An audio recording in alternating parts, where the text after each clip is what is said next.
नमस्कार, आप देख रहे हैं अर्थनीति एक्सप्लेन्ड। जब आप बैंक में एफडी करते हैं यानी फिक्स डिपॉजिट करते हैं, आपको लगता है कि आपका पैसा बस बैंक के पास सेफ पड़ा है।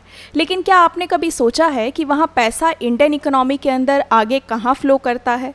क्या आपकी एफडी इनडायरेक्टली गवर्नमेंट बोरोइंग का हिस्सा बन सकती है? डायरेक्टली नहीं, बैंक आपकी एग्जैक्ट एफडी उठाकर सरकार को नहीं दे देता, लेकिन प्योर फाइनेंशियल सिस्टम के नेटवर्क में आपकी savings bank deposits, government bonds, RBI rules और फिस्कल डेफिसिट से कनेक्टेड हो सकती हैं।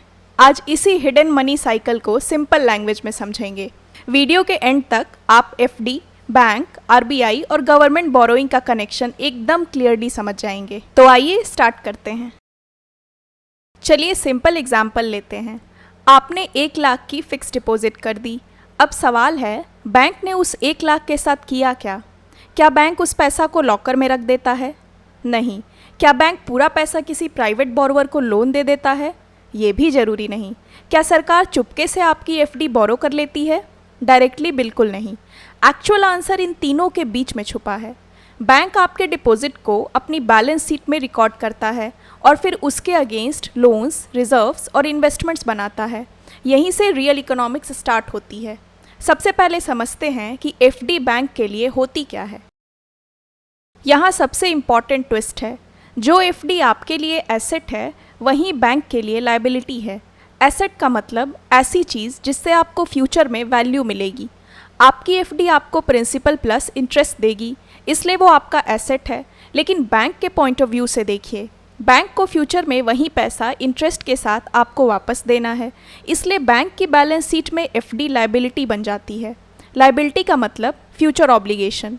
सिंपल वर्ड्स में, आप बैंक को पैसा देते हो, पर बैंक के ऊपर जिम्मेदारी आ जाती है कि वो पैसा वापस करे।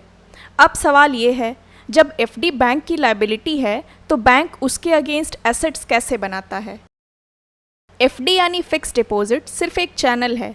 इंडिया में हाउस होल्ड सेविंग्स कई पाइपलाइंस से फाइनेंशियल सिस्टम में फ्लो करती है।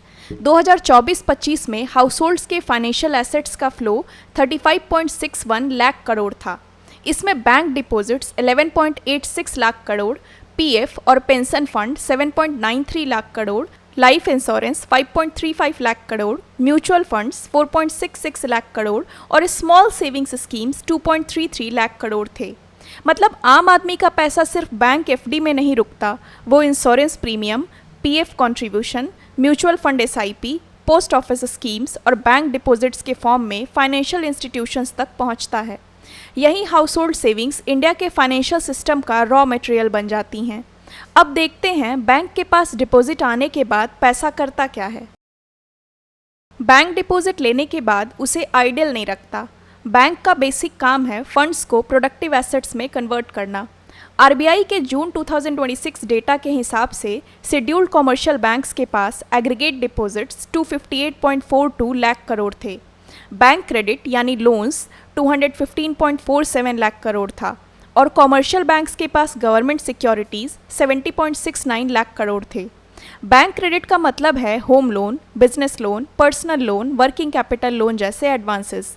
गवर्नमेंट सिक्योरिटीज़ का मतलब है गवर्नमेंट के डेप्ट पेपर्स जैसे G-Secs और T-bills। यानी बैंक का पैसा सिर्फ प्राइवेट लोन्स में नहीं जाता, उसका एक बड़ा हिस्सा गवर्नमेंट सिक्योरिटीज़ में भी होता है।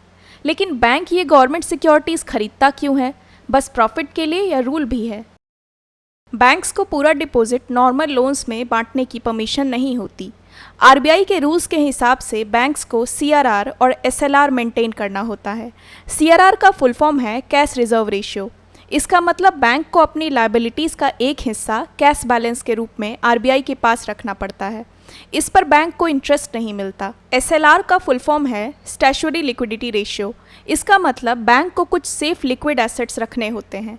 लिक्विड एसेट का मतलब ऐसी चीज़ जिसे ज़रूरत पड़ने पर रिलेटिवली ईजिली कैश में कन्वर्ट किया जा सके।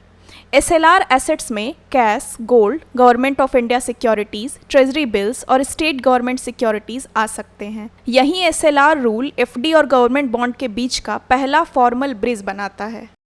अब गवर्नमेंट साइड समझते हैं।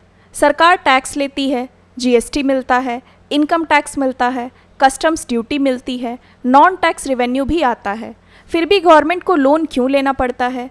सिंपल रीज़न है, कई बार गवर्नमेंट का टोटल एक्सपेंडिचर उसकी रिवेन्यू रिसीट्स से ज़्यादा होता है। 2026-27 बजट एस्टिमेट्स में टोटल एक्सपेंडिचर 53.47 लाख करोड़ था, जबकि रिवेन्यू रिसिप्ट्स 35.33 लाख करोड़ हैं। दोनों के बीच का गैप फिस्कल डेफिसिट के थ्रू समझा जा सकता है। फिस्कल डेफिसिट का सिंपल मतलब है गवर्नमेंट को अपने खर्चों को फाइनेंस करने के लिए जितना एक्स्ट्रा बोरोइंग गैप कवर करना पड़ता है।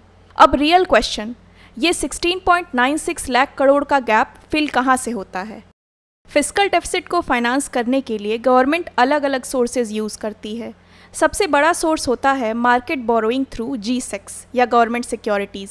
2026-27 में G-Secs के through market borrowing 11.73 lakh crore estimate की गई है। शॉर्ट टर्म फंडिंग के लिए गवर्नमेंट ट्रेजरी बिल्स यूज़ करती है, यहाँ 1.3 लाख करोड़ एस्टिमेट है। T bills short term government डेप्ट होते हैं, यूजुअली 91 डे, 182 डे और 364 डे। फिर आता है securities against small savings, 3.87 lakh crore.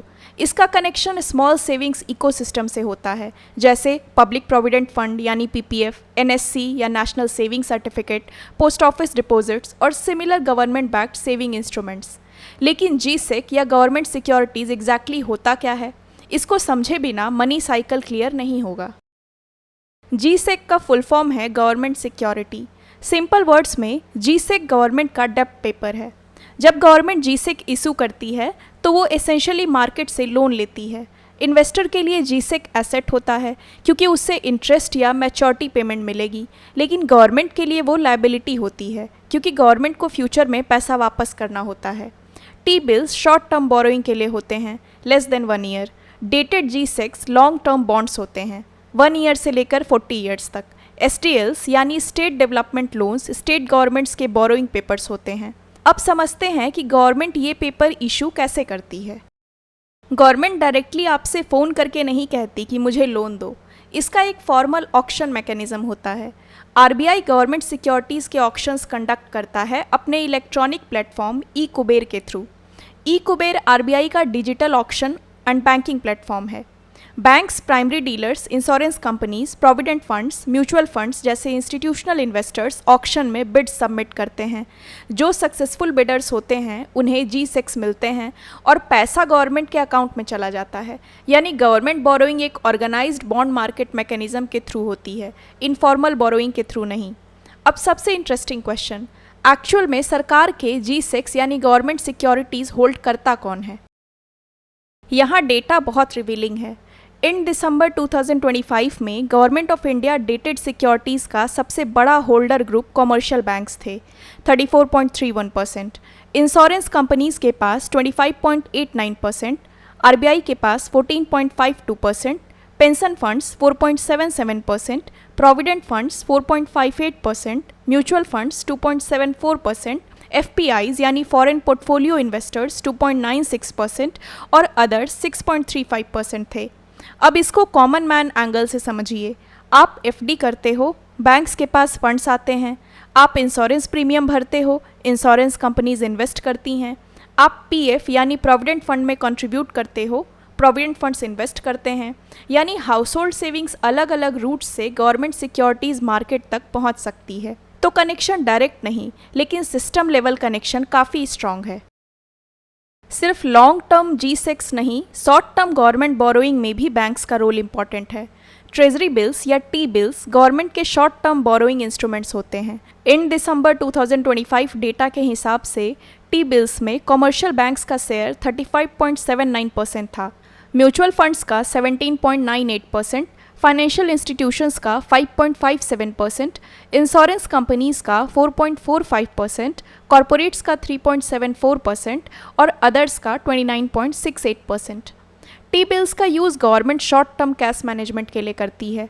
इससे हमें ये समझ आता है कि बैंकिंग सिस्टम और फाइनेंशियल इंस्टीट्यूशंस गवर्नमेंट के लॉन्ग टर्म और शॉर्ट टर्म दोनों बोरोइंग मार्केट्स में इंपॉर्टेंट रोल प्ले करते हैं। अब इन सारे पीसेस को एक सिंगल हिडन मनी साइकिल में जोड़ते हैं। अब पूरा साइकिल एक साथ देखिए। हाउस होल्ड्स के पास सेविंग्स सरप्लस होता है। ये savings FD, savings account, PF, insurance, mutual funds और स्मॉल सेविंग्स स्कीम्स के थ्रू फाइनेंशियल सिस्टम में जाती है। बैंक्स और फाइनेंशियल इंस्टीट्यूशंस इन फंड्स को पुल करते हैं। बैंक्स को CRR और SLR जैसे रूल्स फॉलो करने होते हैं। SLR एसेट्स में गवर्नमेंट सिक्योरिटीज़ एलिजिबल होती हैं। गवर्नमेंट फिस्कल डेफिसिट कवर करने के लिए G6 यानी गवर्नमेंट सिक्योरिटीज़, T-बिल्स और अदर बोरोइंग इंस्ट्रूमेंट्स इशू करती है। बैंक्स और इंस्टीट्यूशंस उन्हें खरीदते हैं। इसी तरह आम आदमी की savings indirectly government borrowing cycle का हिस्सा बन सकती है। लेकिन यहीं पर सबसे बड़ा मिसकंसेप्शन आता है। सबसे कॉमन गलतफहमी ये है कि मेरी एग्जैक्ट FD बैंक ने सरकार को हैंडओवर कर दी। ऐसा नहीं होता। सरकार डायरेक्टली आपकी FD रिसीट विदड्रॉ या ब्लॉक नहीं करती। आपका बैंक डिपॉजिट बैंक की लायबिलिटी है। बैंक अपनी फुल बैलेंस शीट मैनेज करता है, लोन्स, कैश बैलेंसेस, इन्वेस्टमेंट्स और रेगुलेटरी एसेट्स के थ्रू।